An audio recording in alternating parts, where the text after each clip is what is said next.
intonation. And this is the last of our speaking skills that we've been talking about, right? Because we talked about projecting your voice, throwing it farther, and enunciating, which is forming and speaking every word really carefully, and pacing, right? How fast and slow you're speaking. And this last one is a big one. Really and truly, almost no one does this nearly enough. So we're going to actually start with the video today. This guy tells this really fascinating and super important story. So I know it's early in the morning, but will you do your best to really try and focus? Because that's the only way this would be meaningful, is if you really try and wrap your brain around it. It's not very long, but I think he has some interesting stuff to say. Hi, I'm Michael Trigg, the Presentation Maestro, and I want to share a presentation skills tip with you. Now this tip is all about one of the most important parts of the how of presenting, namely your voice. We've all got various qualities of our voice, various characteristics that we can vary, alter, use in different ways. And the first one I'd like to talk about in this tip is your pitch and intonation. So listen carefully here. Your pitch is the high and the low in your voice, the intonation, the music in your voice. And what do you think normally happens to them when people are nervous? Or don't want to be there? Well, you can't answer me back on here, but I'll tell you, it goes flat, and it goes monotone. And this you want to avoid at all costs, because it will just send your audience into a deeper trance. And instinctively, we know, talking with a flat pitch is boring, but the word monotone is very close to the word monotonous, which means the same thing. And I'm just thinking of a story I heard, not a story, a real thing I heard on Radio 4, BBC Radio 4 a few years ago, where they were interviewing on the Today programme in the morning, which is one of our highest respected political chat shows. Like, here's the story that is pretty interesting, so listen carefully here. Not like and they were interviewing the winner of the worst speaker in the world competition, the most boring speaker in the world competition, on the Today programme. And they said, "Congratulations, Mr. Smith, you're the most boring speaker in the world. How did you do it?" And he said, very simple, most people in this competition make the fundamental mistake of picking a really boring subject. He said, I don't. I pick a really fascinating subject, one that's guaranteed to rivet people. But then, he said, I play it back to myself on a recorder, and if I notice any change in speed, any change in pitch, I eliminate it all, and I deliver the whole thing in a complete monotone, and I guarantee to send people to sleep in 3 minutes.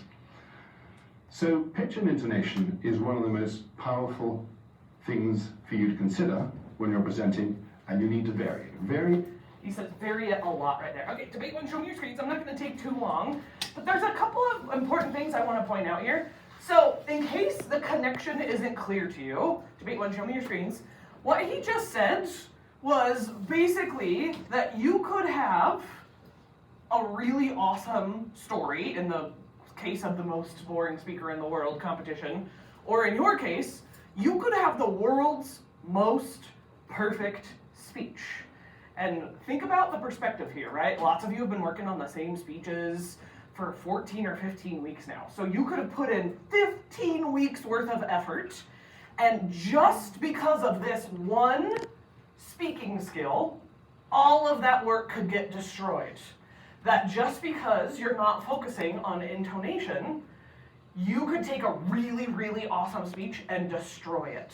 And that's how that guy won the most boring speaker most boring speaker in the world competition, right?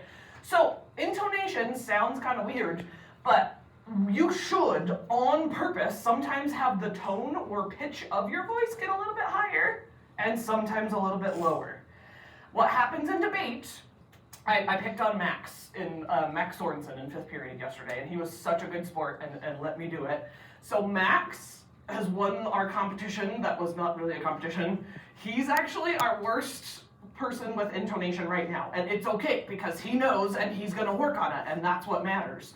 But Max, every time he does a debate round, he basically sounds like this. So I'm going to read the definition like how Max would say it. He goes like this: the natural rise and fall of the pitch of your voice.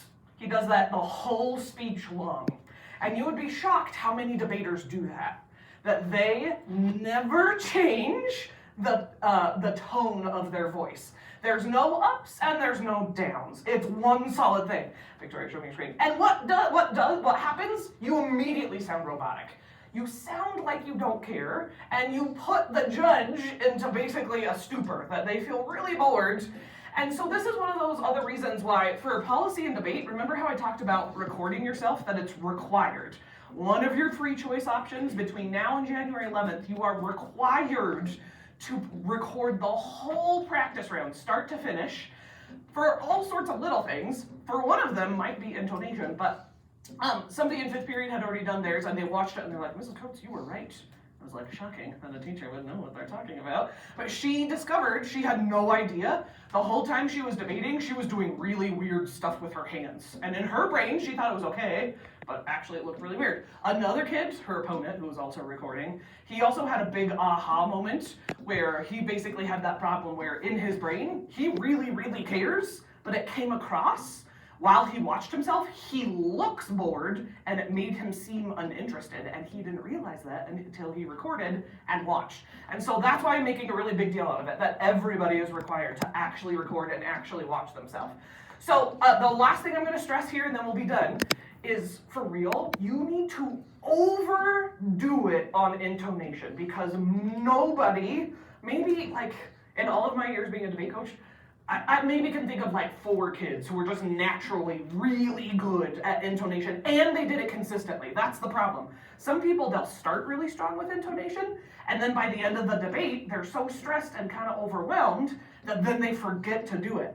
And so that's what I'm saying, like overdo it the whole time. Be really consistent about it, because it's one of those things that's gonna sell yourself to the judge, basically. That makes you seem like you super, super, super, super care.